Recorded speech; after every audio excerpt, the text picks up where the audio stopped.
জেদ্দার লোহিত সাগরের নীল জলরাশির বুকে শ্বেত শুভ্র নান্দনিক এক স্থাপত্যের নাম মসজিদে আর রহমা, যা বিশ্বজুড়ে ভাসমান মসজিদ নামেই বেশি পরিচিত। জেদ্দা কর্নিশে ঘুরতে আসা দর্শনার্থী এবং বিশেষ করে হজ ও উমরা যাত্রীদের জন্য এটি এক অনন্য আকর্ষণের কেন্দ্রবিন্দু। লোহিত সাগরের নীল ঢেউয়ের উপর দাঁড়িয়ে আছে আধুনিক আর আরব্য স্থাপত্যের এক চমৎকার মিশেল মসজিদে আর রহমা।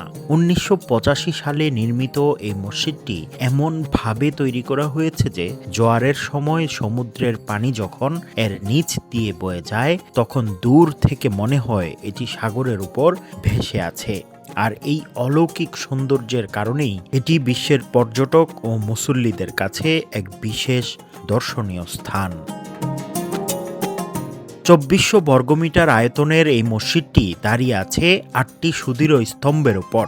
এর উপরের বিশাল নীলাভ গম্বুজ এবং তার চারপাশে থাকা ৫২টি ছোট ছোট গম্বুজ স্থাপত্যের এক রাজকীয় আবহ ফুটিয়ে তোলে। মসজিদের ভেতর ও বাইরের দেয়ালে পবিত্র কোরআনের আয়াতের ক্যালিগ্রাফি এবং আধুনিক আলোকসজ্জা এই মসজিদকে দিয়েছে এক শান্ত ও আধ্যাত্মিক পরিবেশ। জেদ্দা সমুদ্র সৈকতে ঘুরতে আসা মানুষের কাছে এই মসজিদে নামাজ আদায় করা যেন এক বিশেষ প্রশান্তি। বিশেষ করে হজ ও উমরা শেষে নিজ দেশে ফেরার আগে কিংবা সৌদি আরবে পৌঁছানোর পর হাজিরা একবার হলেও এখানে ঘুরতে আসেন। সাগরের মৃদু বাতাস আর ঢেউয়ের শব্দে এখানে নামাজ আদায় করাকে হজযাত্রীরা এক পরম সৌভাগ্য এবং জীবনের সেরা অভিজ্ঞতা হিসেবে গণ্য করেন। আলহামদুলিল্লাহ, আমরা মসজিদে রহমান জেদ্দা এসেছি। অনেক ভালো লাগতেছে সমুদ্রের পাড়ে মসজিদটা দেখার জন্য। আলহামদুলিল্লাহ, আমাদের মুআল্লিম ভাই যিনি আছেন ফারাবি ভাই আমাদের এই ট্যুরটা আয়োজন করেছেন। তো আলহামদুলিল্লাহ, মসজিদ অনেক সুন্দর, অনেক দেখার মতো। ইনশাআল্লাহ সবার অনেক ভালো লাগতেছে।